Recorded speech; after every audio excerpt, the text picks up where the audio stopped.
There's a quote by Buddha who says that the path is good in the beginning, is good in the middle, and is good in the end. And this is valid for Buddhism and is valid for Tantra. For people who begin in Tantra, normally they want what everybody in the world wants. To have some success, to have some pleasures, to have some security, some nice relationship, and all of that. The people that arrive to Tantra, they have this advantage that instead of just working to try to change stuff outside to get what you want, they say, okay, let me transform inside. Not just get some intellectual skill, not just get some new knowledge or some new qualification professionally, but change an inner quality. So the first, let's say, first level of benefits in Tantra is that it basically allows you to transform any trait of your personality, of your energy level, of your emotional structure. Basically, through Tantra, you can elevate just about anything. Most people, they like to start with raising their level of confidence, for example. Our students, this is one of the most appealing things for them in the first 3 months, 6 months, 1 year of Tantra. People like to work on that. You gain confidence. You gain confidence, you are less agitated, and then you are much more efficient, much more successful in what you do. Another range is that it can help you to become very disciplined. Excellent, also, very good. Tantra can, like many other spiritual traditions, amplify focus. And there are some tantric methods, like step by step, you do them, but they make your mind extremely sharp and extremely quiet and give you this capacity for short-term focus, that you can focus in a very short, like in a few minutes, really deep into whatever it is that you are looking into and get an insight. And also this long-term focus, that you can just stay and your mental work capacity increases dramatically. You can just for hours and hours do things which would be normally strenuous if you wouldn't have done the tantric practices before, and it just gives you this capacity to just work and stay focused without getting agitated and so forth. So the first level of benefits of Tantra is pretty much kind of getting more tools to get what anyway you want to get in life. Now, the magic thing that happens in Tantra is once you pass the first level and you start to become more confident, more quiet, and more focused, you start to get an insight not only towards outer things, but you get an insight towards yourself. And you start to realize that you want much deeper things in life. That actually being successful and receiving some appreciation and some money and competing with others and winning the competition, whatever competition you invent there to yourself and winning in that, is not so satisfying. Once the mind clears out, you realize this is not actually what I want. And also you attain it much faster. Yeah, so you realize, okay, I attained it and it's not really working. So after the first step of benefits from Tantra, you realize you want things which are deeper. Yeah, you realize, hey, I want to become more loving. This is actually very fulfilling. Not when I receive love, which is also great, but I want to learn to be more loving. And then Tantra can do that. Actually, from all the methods of Tantra, this for me has the most visible results, both from my own world, my colleagues, and my students. People that want to become more loving through Tantra, in a month or two, you see it in their face. I can see the people who do the love practice to amplify love, what is called active love in Tantra. The people who do these practices, I can spot them when they enter the yoga hall, because you can see the softness, the radiance on their face. So Tantra can make you more loving. And once you have more love in your life, you have more meaning. You are more integrated. You care about other people's needs, and therefore your actions fulfill deep needs in them. You suddenly fulfill a higher purpose in the world because you are more loving.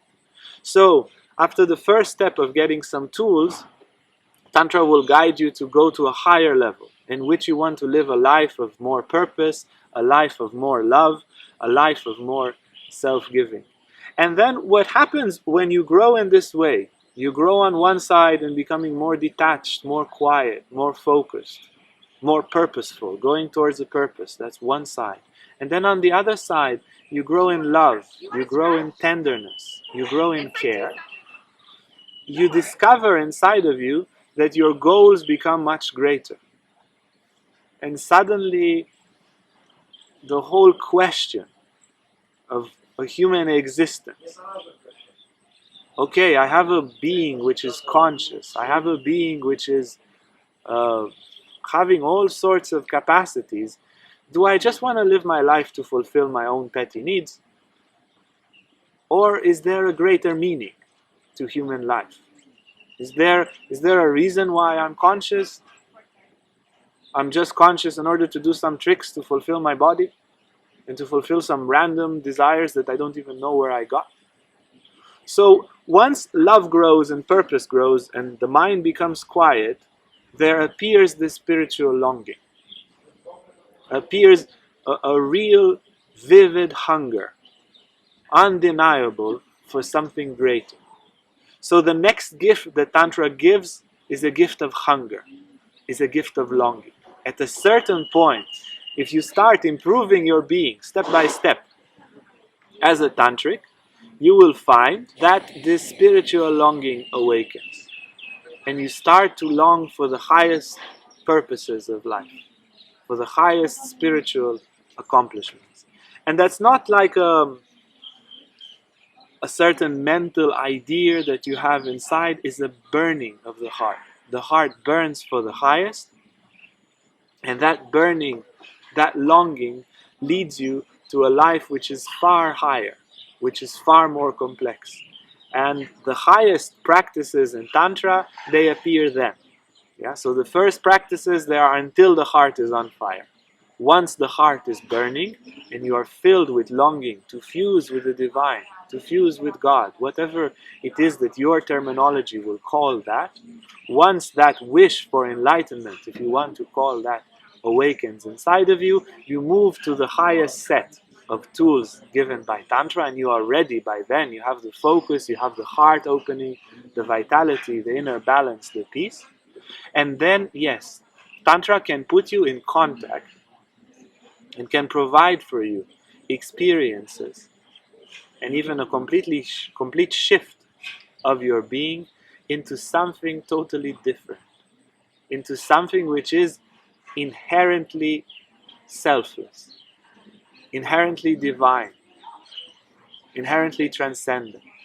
Tantra can give first as flashes of experiences, and then as a more permanent state, this experience of fusion. You learn to fuse with your lover, for example, when you kiss, when you make love, you learn to fuse with your lover, and then you learn to fuse with everything. And you discover somehow through Tantra that when you fuse with your lover, with the universe, you rediscover yourself. When you lose the limits, the boundaries of being a selfish, small, defined being, and you forget a little bit your limitations, you fuse with something else, with someone else, there you find yourself. When you lose the definition of yourself, you find fusion, you find spiritual ecstasy, you find real freedom, and you find truly who you are.